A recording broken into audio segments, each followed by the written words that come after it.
같은 그 법의 멸류관에 달려 반짝반짝 빛나게 비치리로다. 정한 법에 빛난 법에 주 예수의 법에 하늘 나라 주시려고 바로 주시니 생명 같은 그 법의 멸류관에 달려 반짝반짝 빛나게 비치리로다.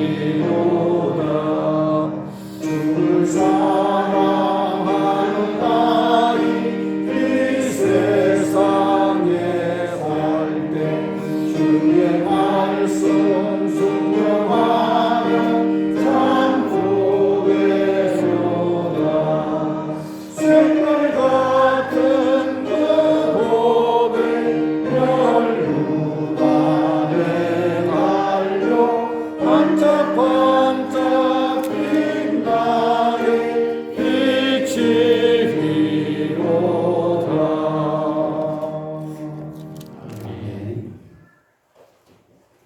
오늘 어린이 주일로 지키는 주일입니다.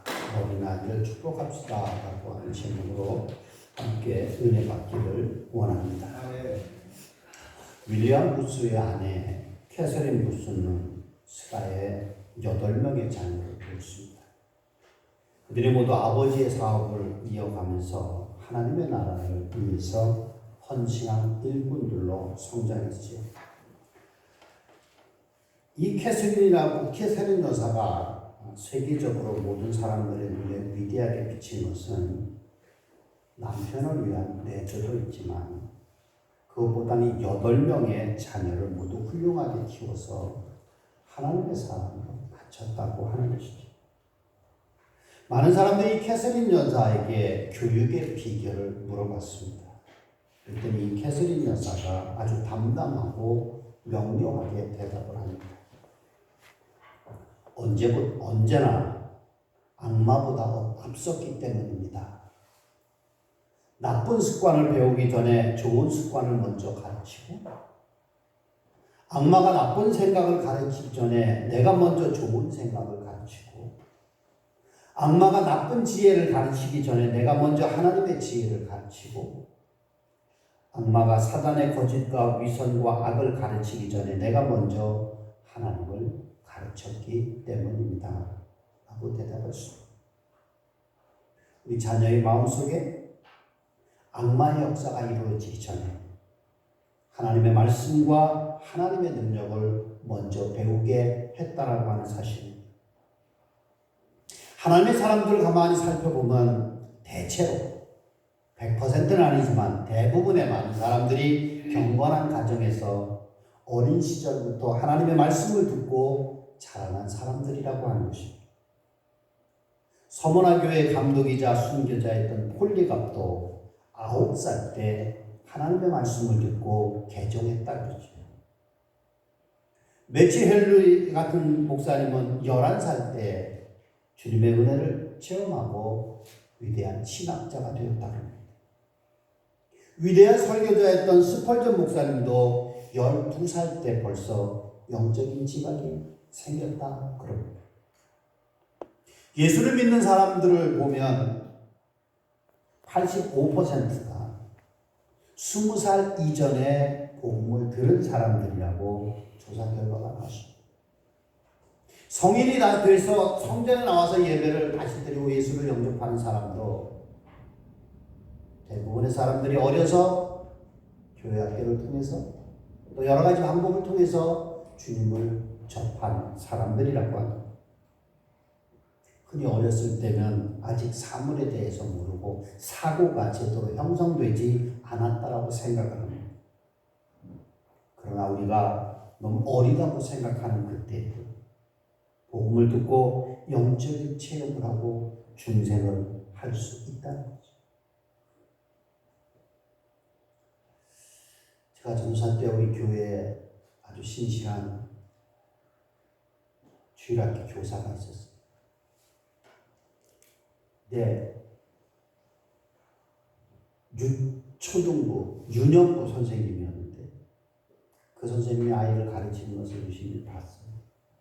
아이들에게 주일날 하는 그 프로그램에 의한 성경 공부도 가르쳐 주지만 그 외에 토요일이나 또 주일 오후에도 아이들을 붙잡고 하나님 말씀을 전해주고 그 아이의 손을 붙잡고 예수님을 구주로 영접할 수 있도록 도와주는 것입니다.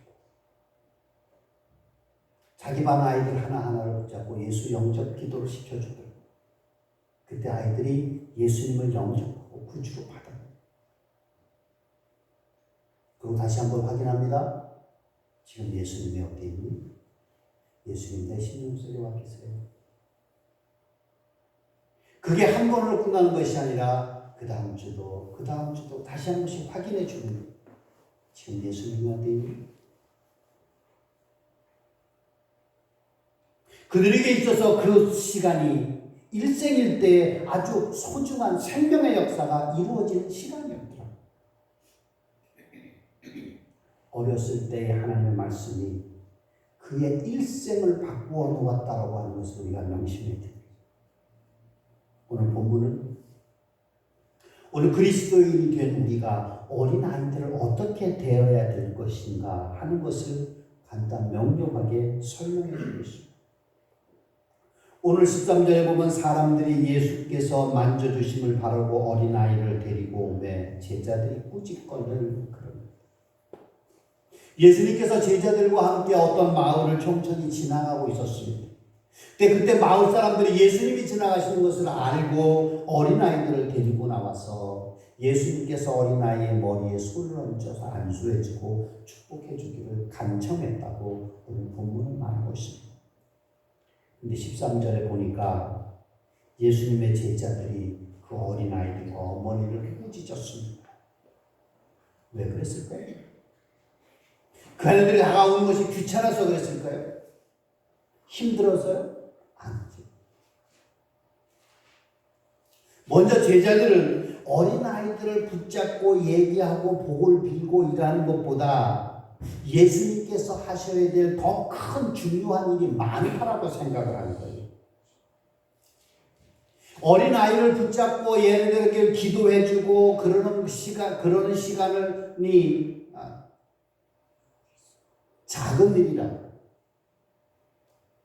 그거는 중요한 일을 할 수 있는 시간을 뺏기는 것이라고 소문이 여겼다. 그래서 몰려오는 사람들을 물리쳤습니다. 그리고 제자들의 눈에는 가시적으로 일어나는 일, 눈앞에서 일어나는 하나님의 역사에 대해서만 관심을 가졌어요. 다시 말해서 병자들을 고치고 죽은 자를 살리는 그런 일들이 중요한 일이고 그런 일들을 많이 해야 된다고 얘기했어요. 지금 눈앞에 현상으로 나타나는 일들이 중요한 일이고 그것이 급한 일이라고 생각했어요. 어린아이를 붙잡고 어린아이에게 복을 빌어주는 것은 그것이 효과적으로 우리 눈앞에 나타나려고 하면 어떻게 돼요? 20년, 30년 뒤에 나타나는 일입니다. 제자들은 눈앞에 있는 만 생각했지만 그러나 우리는 지금부터 이 일에 힘써야 된다.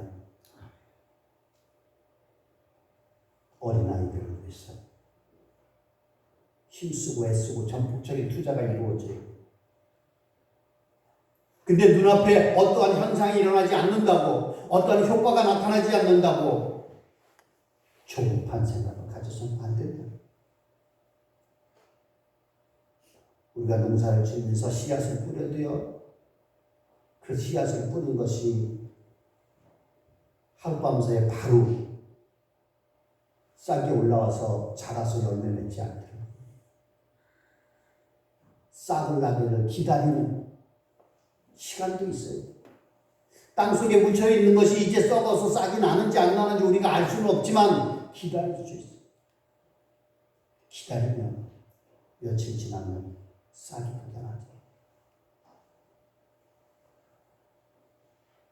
기다릴 수 있어요.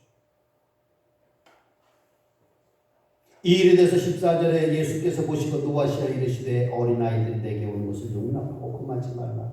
하나님의 나라가 이런 자의 것입니다. 예수님께서 제자들에게 실망하시고 분노하셨습니다. 그래서 제자들을 꾸짖으시고 그 당시에 곁에 모여왔던 어린아이들을 차례차례 하나하나 안아주시고 안수해주시고 축복해주셨다.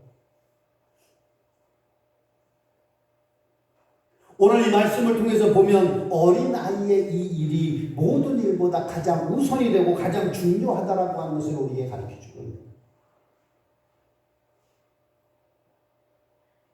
오늘 이 말씀 속에서 우리에게 주는 교훈이 어떤 것일까요?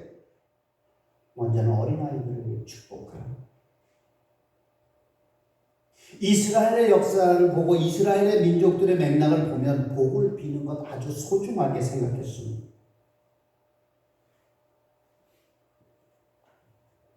그래서 그의 부모들이 자녀들을 축복했습니다. 태어났을 때 축복하고 자기가 죽기 전에 자녀들을 다 축복했습니다. 또 어린아이들을 훌륭한 사람에게 데리고 가서 그분을 존경하도록 가르치고 그분이 다가가서 어린아이의 머리에 손을 얹고 복을 빌어줄 것을 간청했다.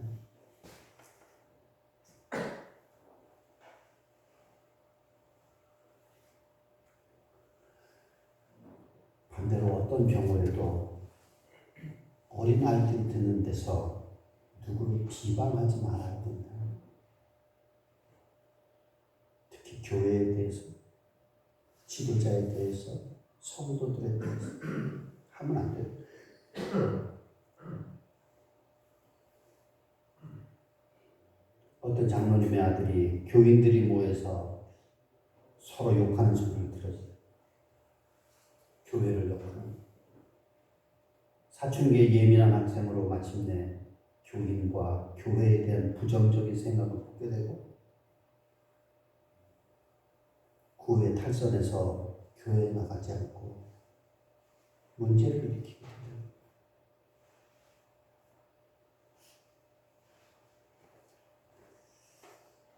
이 경험은 제가 경험한 것입니다. 저희 교회에서 어려서 고등학교 1학년 때 담임 목사님이 갑자기 심장마비로 돌아왔어요. 새로운 담임 목사님을 모시는데 교인들 간에 한 분은 A 목사님, 한쪽은 B 목사님 서로 다투는 거예요.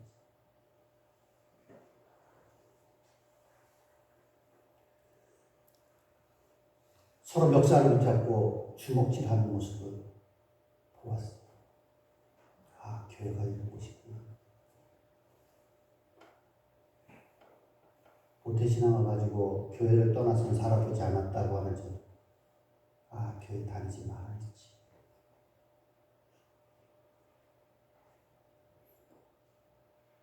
그런데 옆에 있던 다른 교회 목사님에게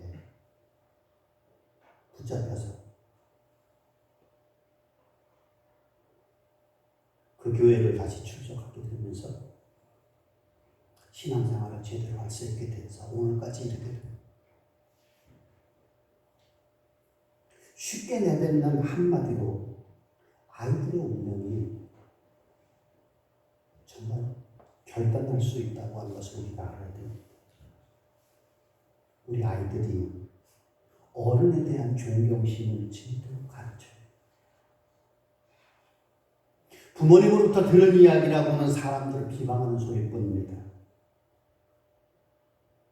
옛말에 나라 임금도 안 본 데서 욕한다고 대통령도 욕하고 선생님도 욕하고 길 가는 사람도 욕하고 그러면 자녀가 누구를 존경할 수 있겠어요? 부부 사이에도 존경심이 필요합니다. 오늘 본문 말씀에서 예수님 앞에 어린아이를 데리고 와서 존경심을 가르치고 우러러보게 하는 그런 모습을 볼 수 있죠. 예수님 앞에 함께 무릎 꿇고 복받고자 하는 그 자세. 복을 구하는 그 모습이 얼마나 아름다운 모습이에요. 오늘 우리들의 자녀들 축복해. 두 번째는 하나님의 말씀을 가르치라는 거예요. 어린 아이는 일단 내 자녀라고 하잖아요. 내 자녀. 어린 아이는 내 자녀가 아니라 하나님으로부터 위탁받은 천국의 백성이다. 그러므로 우리들이 그들을 그리스도의 이름으로 영접해야 된다는 거예요. 그리고 사소한 일 하나라도 어린아이들에게 실망시켜주지 말고 그들을 실족하게 해서는 안 된다고 하는 거죠. 마태복음 18장 6절에 누구든지 나를 믿는 이 작은 자 중 하나를 실족하게 하면 차라리 연자 맷돌이 그 목에 달려서 깊은 바다에 빠뜨려지는 것이 나으니라. 아이를 실족하게 하는 것이 바다에 빠져 죽게 하는 것보다 더하다. 절대 실망시키지 않도록 좋은 본을 보이면서 소중히 양육해야 합니다. 절대로 증오와 시기와 싸움을 보여줘서는 안 된다고 합니다. 아이들을 보면 그 부모를 알 수 있잖아요. 아이들은 부모의 거울이. 그러므로 그리스도인다운 진실한 모습, 그리스도인다운 삶의 모습과 그 방법을 보여줘야 됩니다. 믿음, 소망, 사랑으로 살고 믿음, 소망, 사랑으로 봉사하는 것을 보여줘야 됩니다. 아이들과 함께 다니면서 봉사하는 건 참 귀한 일이죠. 시련 당할 때는 어떻게 대처하는지, 일이 잘 될 때는 찬송하고 어려운 일을 당할 때는 기도하는 모습을 보여줘야 돼요. 낙심하지 않고 하나님 앞에 감사하는 모습을 저들 가슴 속에 깊이 새겨주어야 된다고 합니다. 여러분, 어머니 그러면 무슨 생각이 납니까? 어버이, 부모님, 아버지 그러면 무슨 생각이 나요? 우리의 자녀들이 어머니, 아버지 그러면 무슨 생각을 할 것 같습니다. 어머니 그러면 나를 위해서 늘 기도하시는 분이라고 생각이 듭니다. 여러분의 자녀들이 여러분을 생각하면 나를 위해서 늘 기도하는 분 그렇게 생각하실 것 같아요.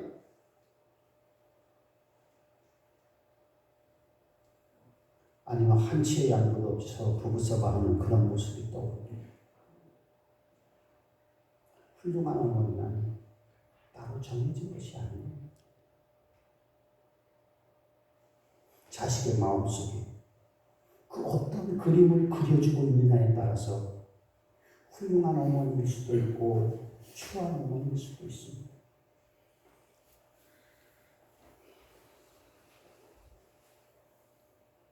저는 가끔 떠오르는 어머니의 모습이요. 새벽에 찬송을 부르시던 어머니의 모습. 새벽 예배를 마치고 와서 그 시골 교회 목회하시는 사택 예배당 뒤에 사택에서 방이 양쪽에 있고 가운데가 부엌. 새벽 예배를 마치고 와서 거기는 그 나무를 떼는 아궁이였기 때문에 새벽에 어머니가 아궁이에다 불을 떼시면서 아침 할 때 같이 새벽 예배를 마치고 와서 이불 속으로 들어갑니다. 밤새도록 구들이 식었으니까 이불 다 제끼고 맨바닥에서 들어가서 따뜻하게 누우면 따뜻한 모습이 몸을 따뜻하게 하는 그 기분 좋은 그런 기분이 딱 들 때 어머니가 아궁이에서 불 떼면서 그 담장 너머로 그 벽 너머로 찬송 소리가 내 귀에 들려옵니다.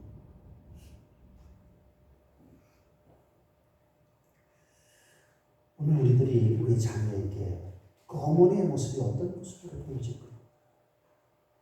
오늘 볼 수 있어야 된다. 그리고 또 하나는 어린이에게 배우라고 하는 것입니다. 우리가 어린아이처럼 유치해지는 것이 아니라 어린아이 같아져야 됩니다. 무엇을 배울 수 있습니까? 우리는 어린이에게서 신뢰성을 배울 수 있습니다. 어린아이들은 전적으로 믿어요. 모든 사람들이 나를 사랑한다고 믿어요. 그래서 그들은 자신감을 가지고 모든 사람을 대하십니다. 그렇기 때문에 또 나쁜 사람이 와서 그들을 유혹해도 잘 따라가잖아요. 이렇게 순수한 어린아이들에게 실망감과 노여움을 안겨주어서는 안 된다고.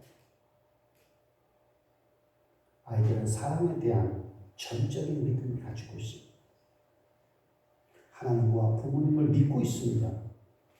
그런 믿음이야말로 천국 백성이 되는 기본 자세죠. 오늘 우리가 이러한 믿음을 가져야 하나님에 대한 신뢰성을 가져야 돼요. 세상을 살아가면서 이 세상에 자꾸 찌들어지다 보니까 우리의 눈이, 우리의 마음이 부정적으로 됐어요. 뭔가 하나 다시 꼬아서 보는 게 그 뒤에 무엇이 있을까? 저 사람이 나에게 이렇게 대해주는데 저 뒤에는 어떤 흑심이 있을까? 그렇게 생각해요. 신뢰성을 회복할 수 있는 어린아이와 같이. 그리고 어린아이들은요, 꿈에 사는 어린아이들에게서 꿈에 사는 것을 배워요.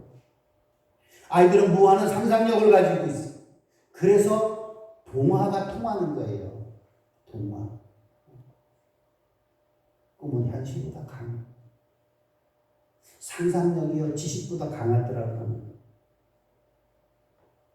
꿈은 모든 고통과 어려움을 나아가서 죽음까지도 이길 수 있는 엄청난 능력이 있어요. 우리가 비전을 가지고 살아요.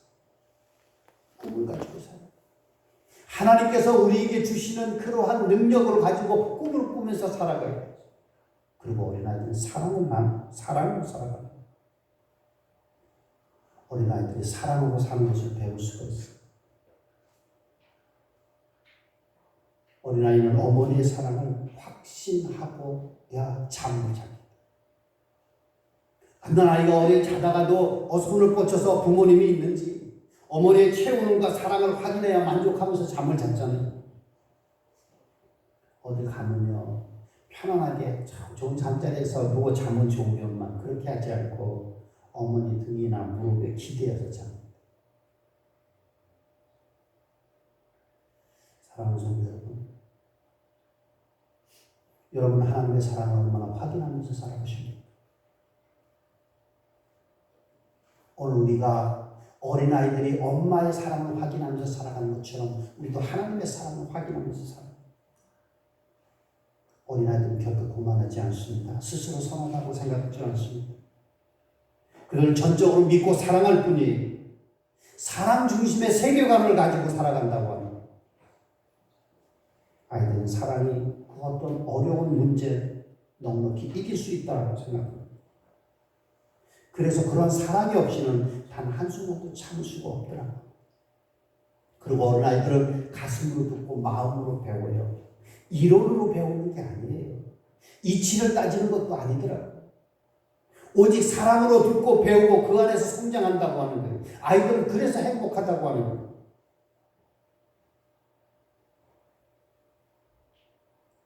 우리 아이들이 복을 받는 깨끗한 그릇으로 자랄 수 있도록 소중하게 아이들을 가르치고 하나님의 말씀을 가르치고 아이들의 손목을 붙잡고 예수님께로 인도하는,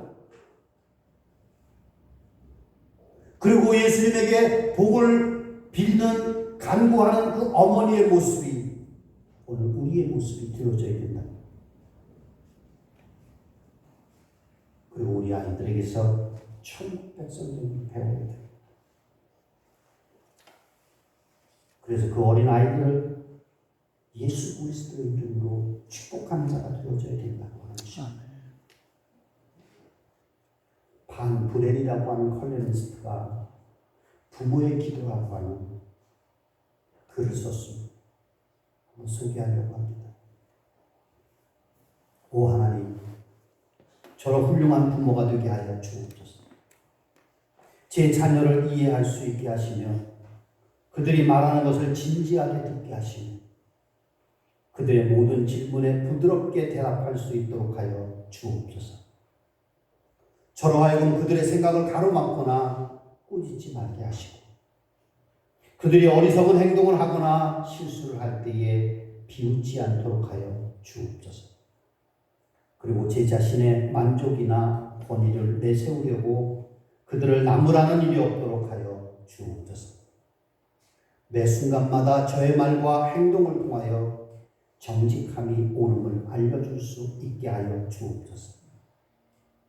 제가 기분이 언짢을 때에 저의 입술을 지켜주시고 그들이 어린이라는 것과 그들이 어른과 같이 행동할 수 없다는 것을 항상 기억하게 하여 주옵소서. 그들 자신이 스스로 결정을 내릴 때까지 기회를 허락할 수 있도록 저에게 참을성을 주시고 그들 스스로가 옳고 그름을 판단할 수 있게 하여 주옵소서. 저를 정직하고 바르며 친절한 부모가 되게 하여 주시고 그들에게 존경받고 본이 되는 부모가 되게 하여 주옵소서. 우리 어린아이들은 꿈에 살아가고 사랑으로 살아갑니다. 그리고 그들은 가슴으로 듣고 마음으로 배웁니다. 정말 신뢰하는 믿음의 삶을 살아갑니다. 그들에게 우리가 먼저 훌륭한 부모가 되고 그들이 그러한 모습으로 계속 자라날 수 있도록 기도하며 양육하는 오늘 저와 여러분이 되시기를 주의 이름으로 축원합니다. 아멘. 기도하시겠습니다. 아버지 하나님, 주의 은혜와 사랑